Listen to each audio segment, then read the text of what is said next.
Belakangan, nama Aurelie Moeremans ramai dibicarakan karena bukunya yang viral, Broken Strings. Tapi fokus video ini bukan gosipnya. Kita bahas hal penting yang ikut mencuat. Apa itu child grooming?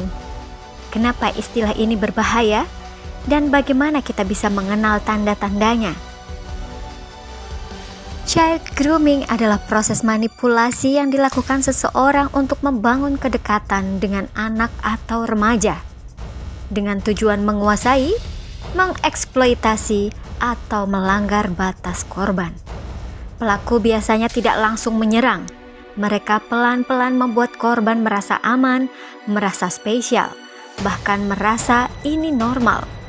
Karena itulah, grooming sering sulit disadari, bahkan oleh korban sendiri. Grooming bisa terlihat seperti perhatian biasa, chat intens, hadiah, pujian, atau aku doang yang ngerti kamu. Tapi di balik itu ada pola. Pelaku membangun ketergantungan dan perlahan menggeser batas. Sering juga pelaku mencoba mengisolasi korban, menjauhkan dari teman, keluarga, atau orang yang bisa melindungi. Ini yang membuat korban merasa tidak punya tempat aman selain pelaku. Di tengah viralnya kisah Aurelie dan bukunya, banyak orang jadi tergerak untuk belajar soal grooming. Terlepas dari pro dan kontra, pembahasan ini bisa jadi momen untuk lebih peka dan lebih peduli pada perlindungan anak dan remaja.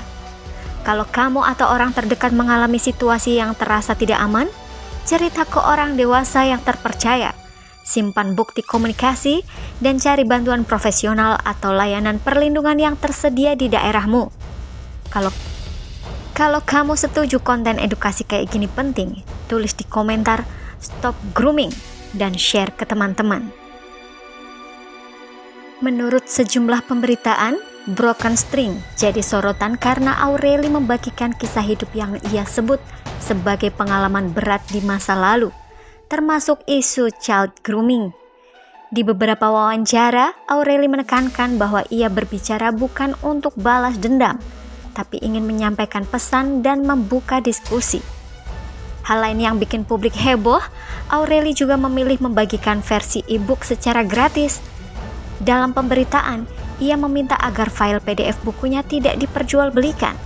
Ini memicu banyak reaksi. Ada yang mendukung karena dianggap edukatif, ada juga yang berdebat soal etika penyebaran ulang. Karena sudah viral, tentu muncul juga komentar netizen yang beragam, dari simpati, dukungan, sampai spekulasi. Tapi perlu digarisbawahi, yang beredar di media sosial itu campur aduk, ada yang fakta, ada yang opini, bahkan ada yang asumsi. Jadi, paling aman kita pegang yang jelas, pernyataan langsung dari pihak terkait dan liputan media yang bisa dilacak. Seiring ramainya pemberitaan, muncul pula tanggapan dan klarifikasi dari pihak lain yang ikut disebut-sebut dalam narasi publik. Ini yang membuat topiknya melebar, bukan cuma soal buku, tapi juga soal relasi masa lalu, validasi cerita, dan reaksi pihak-pihak terkait. Nah, menurut kamu, viralnya Broken Strings ini lebih banyak dampak positif atau justru bikin makin banyak salah paham? Tulis pendapatmu di kolom komentar, tapi ingat tetap sopan dan jangan sebar tuduhan tanpa bukti. Jangan lupa like, follow, dan share biar makin banyak yang paham konteksnya.